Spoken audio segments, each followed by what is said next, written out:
रावलपिंडी के तारीखी मैदान में किशोर महाराज ने वो कर दिखाया जो पाकिस्तानी बैटर्स ने शायद ख्वाब में भी नहीं सोचा था।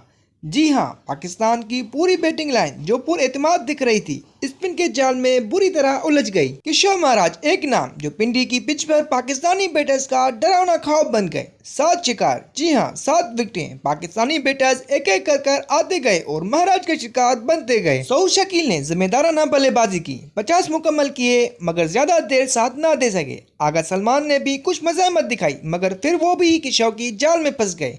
पाकिस्तानी टीम जो एक बड़े स्कोर की जानिब गामजन थी, सिर्फ 74 रन का इजाफा करके 333 रन पर ढेर हो गई। फिर बारी थी जनूबी अफ्रीका की। एडन मार्करम ने दिलकश शॉट खेले, टोनी दी जोर्दी ने 50 बनाए, लेकिन शाहीन और साजिद खान ने भी अपने पंजे दिखाए।